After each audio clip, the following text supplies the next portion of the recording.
বানিয়ে নিয়েছি বাঁধাকপির ভর্তা। উপর থেকে একটু কাঁচা তেল আর কাঁচা পেঁয়াজ ছড়িয়ে দিলেই রেডি গরম ভাতে খাওয়ার জন্য বাঁধাকপির ভর্তা। তেল গরম হচ্ছে, কালো জিরে দিয়ে দিলাম ফোড়নে। এবার দিয়ে দেবো কুচানো পেঁয়াজ। আমি 3টে পেঁয়াজ রেখেছি কুচিয়ে আমি। এত ঠান্ডা পড়েছে আর ভালো লাগছে না দেখতে।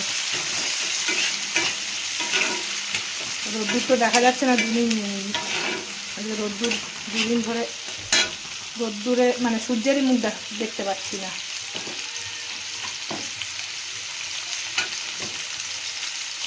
নুন দিয়ে নেড়ে দিলাম, হালকা একটু ব্রাউন কালার হবে।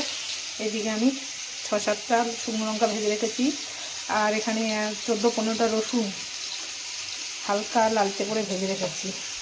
আর এখানে বাঁধাকপি, একটা বাঁধাকপি 4 ভাগের 3 ভাগ নিয়েছি, আর 1 ভাগ আছে, 3 ভাগ সেদ্ধ করে নিয়েছি। তার সঙ্গে 2টো টমেটো নিয়ে সেদ্ধ করে এটাকে পেস্ট করে রেখেছি। আজকে তৈরি করবো বাঁধাকপি ভর্তা। এই দিয়েই 1 থালা ভাত খাওয়া হয়ে যাবে আমার আজকে।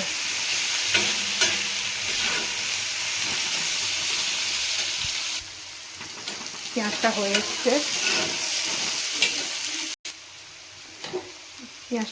এর মধ্যে আমি দিয়ে দেবো পেস্ট করে রাখা সেদ্ধ বাঁধাকপি আর টমেটো।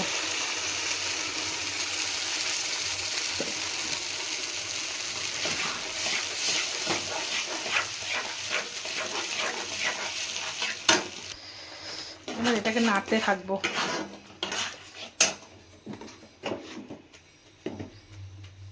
দিয়ে দিচ্ছি একটু হলুদ, কালারের জন্য লঙ্কার গুঁড়ো। যেহেতু আমার কাশ্মীরি মিক্স নেই, তাই এমনি লঙ্কা গুঁড়ো একটু দিয়ে দিচ্ছি, কালারটা সুন্দর হবে, ঝালও হবে।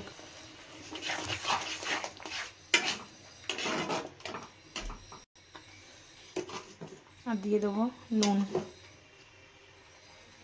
আমি সেদ্ধর সময় বাঁধাকপিতে নুন দিয়েছিলাম, পেঁয়াজ ভাজার সময় একটু নুন দিয়েছি। এবার পরিমাণ মতো নুন সেই বুঝে আমি দিয়ে দিলাম।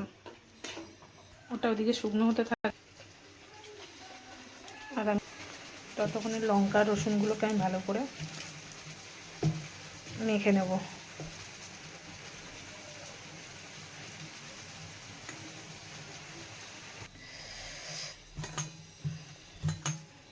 পুরো আমার মাখা রেডি।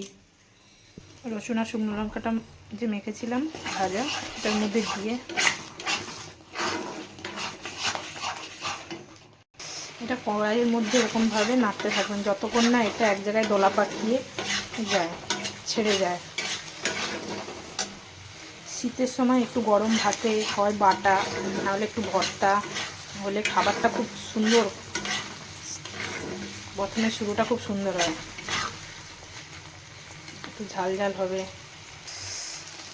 দেখো কি সুন্দর এক জায়গায় দোলা পাকিয়ে যাচ্ছে আর কড়াই থেকে ছেড়ে যাচ্ছে। এটা হয়ে এসছে।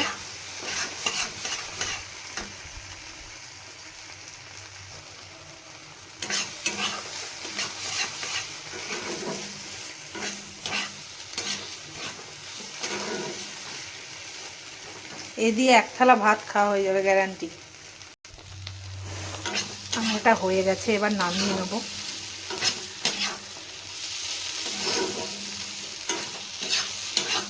দেখো কি সুন্দর কড়াই থেকে ছেড়ে দিচ্ছে, এক জায়গায় দোলা পাকিয়ে গেছে। আর হয়েছে পালং শাক, আর এখানে আছে পাবদা মাছ।